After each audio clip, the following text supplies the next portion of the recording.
안녕하세요. 욕심 많은 신우와 그런 신우가 불쌍해 죽겠다는 남편 때문에 결혼한 지 10년 만에 이혼 절차를 밟게 된 40대 여성입니다. 팔은 원래 안으로 굽는 거라곤 하지만 그래도 가족의 안위를 제일 먼저 챙겨야 하는 게 가장의 역할 아닌가요? 그런데 남편은 저나 딸이 아닌 신우만 지 가족인가 봐요. 한다는 말이 가족끼리 돕고 살아야 한다며 저더러 이기적이라는 소리나 하고 있더라고요. 남편하고는 지인의 소개로 만났는데 당시 저는 33살이었습니다. 일에 대한 욕심이 있어 연애니 뭐니 그런 건 나중으로 미루다 보니 어느새 30 중반을 향해 달려가고 있었죠. 하지만 그때까지도 결혼에 대한 조급함은 없었는데 남편을 소개받기 1년 전 가장 친한 친구가 시집을 갔거든요. 그리고 그때 처음으로 정말 다들 결혼하는구나 싶은 거예요. 그래서 그때부터 주변 사람들한테 살짝 부탁을 하기도 하고 그렇게 몇몇을 소개받게 되었습니다. 남편도 그렇게 만나게 된 거고요. 당시 제가 결혼에 대한 조급함을 느끼고 있긴 했지만 남편에 비하면 말할 것이 못 되었어요. 남편은 저보다 3살이 많았는데 아이들을 무척이나 좋아한다고 하대요. 그래서 원래도 일찍이 결혼해 하루라도 빨리 안정된 가정을 꾸리고 싶었다고요. 하지만 사람 인연이라는 게 마음먹은 대로 되는 것이 아니라서 결혼 이야기까지 나왔던 여자도 있었지만 결국엔 헤어졌다는 이야기를 했어요. 그리고 솔직히 저는 이런 이야기까지 나한테 안 해도 되는데 싶으면서도 한편으론 남편의 솔직한 성격이 나쁘지 않다 싶대요. 사실 제 얼굴에 침 뱉기 같지만 친정오빠가 거짓말을 아주 밥 먹듯이 하는 인간이에요. 그래서 오빠가 자라는 동안에는 친정부모님이 마음고생을 어지간히 하셨는데 그런 오빠도 결혼을 했고 그러면서 이후로는 언니까지 고생을 하는 중이었죠. 그리고 저는 그 모든 과정을 옆에서 똑똑히 지켜보며 자랐기에 거짓말이라면 아주 학을 띱니다. 아무튼 이후로 저는 남편과 1년 가까이 연애를 했고 양가의 축복 속에서 부부의 영까지 맺게 되었죠. 남편이 간절히 아이를 바라기는 했지만 저는 나름대로 신혼생활에 대한 로망이 있었어요. 그래서 남편을 설득해 당장 애를 갖지는 않았습니다. 눈에 넣어도 아프지 않을 딸을 갖게 된 건 결혼하고 2년째 되던 해였어요. 그리고 돌이켜 생각해보면 그 해에 이런 일도 있었네요. 원래 결혼 당시 양가에서 똑같은 금액을 지원받기로 했었는데 청첩장까지 돌리고 나서야 어머님이 갑자기 신우한테 돈을 해줘야 한다면서 해주시기로 한 1억을 못 해주신다 하셨거든요. 그래서 그 돈을 친정부모님이 부랴부랴 마련해서 메꿔주셨는데 그 일로 남편이 한동안 저나 저희 부모님 앞에서 얼굴을 못 들었어요. 친정부모님도 그 일로 대놓고 뭐라 말씀은 안 하셨지만 마음이 꽤나 상하신 눈치였고요. 그래서 이후로 그 1억을 메꾸기 위해 정말 부단히 노력을 했습니다. 신혼생활이라곤 했지만 정말 그럴듯한 외식 한번 안 해가면서 허리띠를 졸라매고 살았죠. 물론 친정부모님이 2억을 해줄 생각은 없었으니 1억은 도로 갚아라 그러신 건 아니었어요. 그저 저나 남편 마음이 그렇게까지 받을 순 없다는데 동의했었달까요? 그래서 친정부모님의 의사와는 관계없이 남편과 제가 알뜰살뜰 돈을 모아서 제가 딸애를 임신했던 해에 친정부모님께 갚아드렸죠. 그런데 이 일이 시댁 귀에 들어가면서 이상한 말이 나왔습니다. 어떻게 친정에다 1억이나 갖다 바칠 수 있냐는 거였죠. 황당했어요.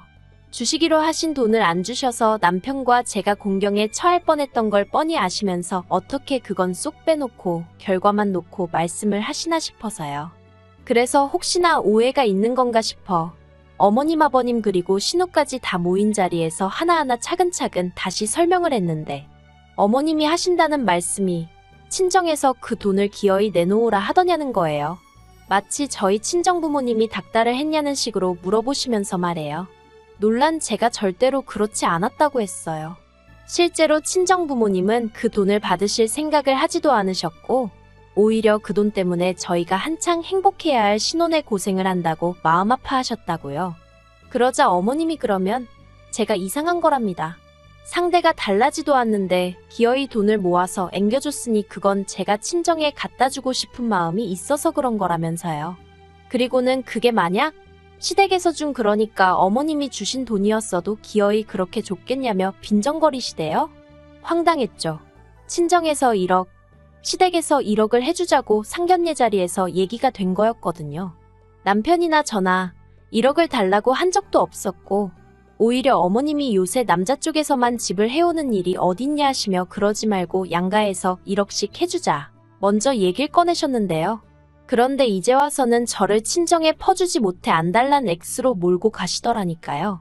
그래서 제가 그럼 어머님이 그때 안 주신 1억 저희 친정 부모님한테 주실 수 있냐고 물었어요. 엄밀히 따지면 어머님이 먼저 말을 바꾸셔서 상황이 이렇게 된 거니까 결자해지라고 어머님이 먼저 그 돈 저희 부모님께 주시라고요. 그랬더니 어머님이 이제는 저더러 누굴 지금 빚쟁이 취급을 하냐면서 소리소리를 지르시는데 한마디로 말이 통하질 않았습니다. 당신 돈은 곧 죽어도 한 푼 내놓으실 생각이 없으시면서 저희 친정에서 2억 줬다 1억 받아갔다 생각하니 그게 그렇게 배가 아프신 모양이었죠. 그리고 이 과정에서 실망스러웠던 건 바로 남편이었습니다. 어머님이 저를 상대로 말도 안 되는 억지를 쓰시는 동안 남편은 먼 산만 바라보고 있었으니까요. 그리고 그 일을 계기로 저는 어머님과 완전히 사이가 틀어졌어요. 솔직히 제 입장에선 억울한 상황이었지만 남편을 포함한 누구 하나 제 입장을 이해해 주려 들지 않았으니 하다못해 어디 하소연할 곳도 없고 서러운 신세였죠. 남편이 중간에서 자리라도 만들어줬음. 아님 하다못해 시부모님께 저를 대신해서 말이라도 해줬으면 싶었지만 남편은 장인장모님께 어쨌든 1억 돌려드렸고 그 과정에서 자기도 저만큼이나 아끼고 살았으니 나름대로 할도리는 했다며 자기까지 곤란하게 하지 말라는 식이었어요.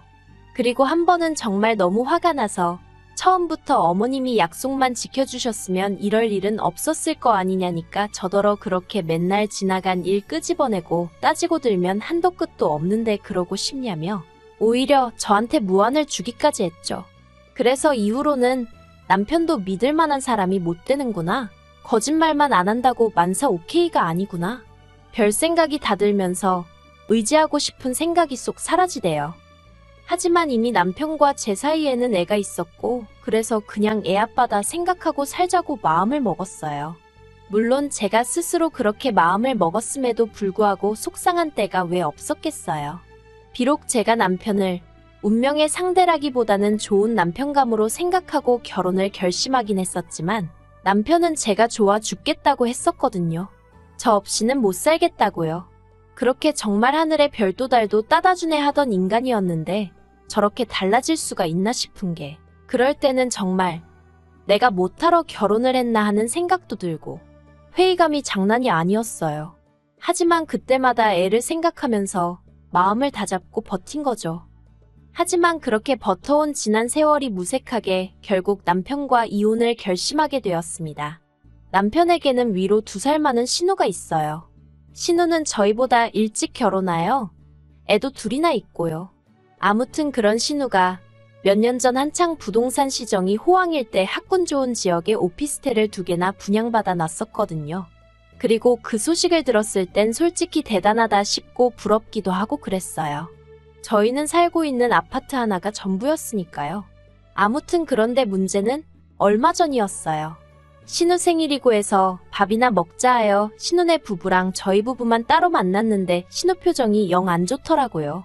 그래서 무슨 일이라도 있냐 하니까 신우가 기다렸다는 듯이 말을 꺼내길 몇 년 전 분양을 받아놨던 오피스텔 잔금을 치르는 날이 2달인가 3달인가 남았답니다. 그런데 도무지 답이 안 나온다면서 어쩌면 좋겠냐는 거예요. 그리고 그때 시매부가 저희 남편더러 잠깐 나가서 담배나 피자며 자리를 비웠고 그렇게 신우와 제가 단둘이 남게 되었는데 신우가 하는 말이 저더러 돈 좀 빌려주면 안 되겠냐입니다. 그래서 제가 그게 무슨 소리냐고 갑자기 무슨 돈이냐고 그랬죠. 그리고는 제가 돈이 어딨냐는 소리도 했어요. 실제로 저희도 아파트에 걸려있던 대출을 완전히 상환한 지 얼마 되지 않았던지라 수중에 가지고 있는 돈이라곤 싹싹 긁어도 2천만 원이나 될까 말까 한 상황이었거든요. 그래서 물론 그런 자세한 이야기는 안 했지만 빌려줄 만한 돈은 없다고 했어요. 그러니까 신우가 말 그대로 죽상을 하고는 하는 말이 요새 부동산 시장이 안 좋아서 마피를 붙여놔도 집이 안 나간답니다.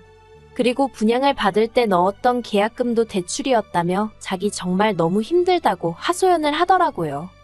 사실 신우랑 저랑 사이는 좋을 것도 나쁠 것도 없었습니다.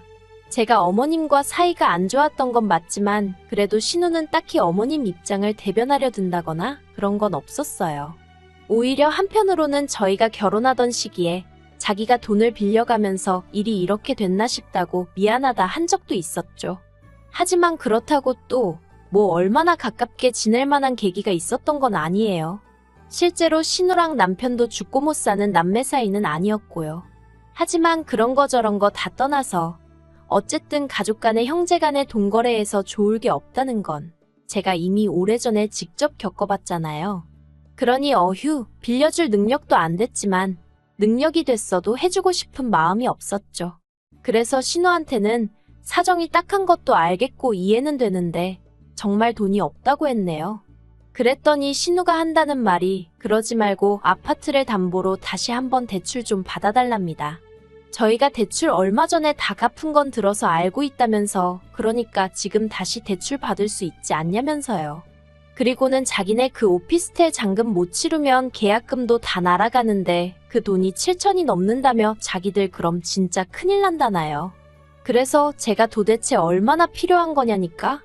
2억이랍니다. 2억이 진짜 누구 집 똥개 이름도 아니고 막말로 그거 빌려줬다가 못 받으면 저희는 어쩌나 싶대요. 그래서 액수도 너무 크고 정말 어려울 것 같다 미안하다고 했어요. 그런데 신우가 왜 못 받냐입니다. 오피스텔 일단 잔금 치르고 부동산 경기 좀 풀리면 학군이 좋으니 금방 매매든 뭐든 될 거라면서 저더러 왜 부정적으로만 생각을 하냐고 그러지 말고 좀 자기 좀 살려달라는 거예요. 어찌나 신우가 매달려서 사정을 하던지 그래서 일단은 남편하고 얘기는 해본다고 했어요. 솔직히 얘기해보고 싶지도 않았고 제 마음이 달라질 것 같지도 않았지만 그렇게라도 말하지 않으면 죽어도 저를 놔주지 않을 것 같았거든요. 그리고 어느 정도 실랑이가 끝나갈 즈음 저쪽에서 심해부랑 남편이 들어오대요. 이후로 밥이 코로 들어간 건지 입으로 들어간 건지 모르겠는 식사를 마치고 남편과 집으로 돌아왔습니다. 제가 남편더러 신우 얘기 알고 있었냐고 물으니 자기도 담배 피면서 들었다대요. 그래서 제가 난 싫다고 했어요. 있는 돈을 빌려주는 것도 아니고 집담보로 대출받아서 빌려주는 건 정말 아닌 것 같다고요. 그랬더니 남편이 하는 말이 자기도 저랑 같은 생각이랍니다. 그리고는 자기들이 그렇게 급하면 사는 집을 팔아서 그 오피스텔 잔금을 메꾸든지 해야지 왜 우리한테 그러는지 모르겠다고요. 정말 다행이다 싶대요. 혹시나 남편이 빌려주자고 하면 어쩌나 싶었는데 남편도 다행히 무조건 팔이 안으로 굽지는 않는구나 싶은 게 그래서 이 이야기는 이대로 끝났다 싶었어요. 신우한테 연락 오면 남편이랑 상의해봤는데 안 된다고 하더라 얘기하면 되겠구나 하고 안심했죠. 그런데 며칠 전 남편이 뜬금없는 이야기를 꺼냈습니다. 자기가 곰곰이 생각을 해봤는데 그냥 담보대출 받아서 신우한테 돈을 빌려주는 게 좋을 것 같다는 거예요. 그래서 제가 갑자기 뜬금없이 그게 무슨 소리냐고 했더니 자기가 회사 사정 때문에 곧 회사를 나와야 할 것 같은데 회사를 나오면 대출받기가 쉽지 않아질 것 같다면서 이렇게 된 거 그냥 받아서 빌려주고 싶다나요? 어이가 없었죠. 그래서 더는 대화로 풀어갈 일이 아니구나 싶어 단칼에 거절했습니다. 이미 다 끝난 이야기 아니냐고 그러니까 2번 얘기하지 말라고. 그렇게는 못 빌려준다고요. 그랬더니 남편이 갑자기 악을 쓰면서 너는 네 오빠랑 사이가 안 좋으니까 내 기분을 모른다면서 어떻게 핏줄이 힘들다는데 모른 척을 하겠냐고 급발진을 하는 거예요. 그러더니 자기가 어떻게 하면 되겠냐입니다. 무릎이라도 꿇을 거냐면서 한마디로 원맨쇼를 하더라니까요. 아니 지가 무릎 꿇으면 어디서 2억이 뚝 떨어지나. 지 무릎 꿇는 게 얼마나 대단한 일이라고 저 난린가 싶은 게 황당하대요. 그래서 무릎을 꿇든 기어다니든 내 알 바 아니라고 돈은 못 해준다 했습니다. 그랬더니 남편이 저더러 피도 눈물도 없다면서 자기는 빌려줄 거래요. 그래서 마음대로 하라고 했어요. 어차피 공동명의라 내 동의 없인 그렇게는 못할 거라고요. 그랬더니 이제 또 저더러 못돼 처먹었네 어쩌네. 그래도 제가 들은 척도 안 했더니 지 성질에 못 이기겠던 건지 소파 앞 테이블에 놓여있던 리모컨을 저한테 집어 던졌습니다. 어이가 없었죠. 간신히 피하기는 했지만 그래도 얼마나 세게 던진 건지 벽지가 찢어졌더라고요. 방에 있던 애도 울어제끼고 그리고 그제서야 남편도 순간 정신을 차렸는지 실수였다면서 미안하다는데 정말 심장이 어디 지하로 툭 떨어지는 기분이었어요. 지금은 리모컨이었지만 저러다간 나한테 손찌검도 하겠구나 싶은 게. 그래서 제가 됐다고 더는 말 한마디 섞고 싶지 않다 했습니다. 나는 신우에겐 땡전 한 푼 빌려줄 생각이 없으니 그렇게 알라고요. 그랬더니 남편이 그러면 방법이 없다면서 이혼해야겠네 하는데 결국 갈 때까지 가는구나 싶대요. 그래서 이혼하자고 했어요. 나도 더는 아쉬울 것도 없고 그러니까 깨끗하게 갈라서자고요.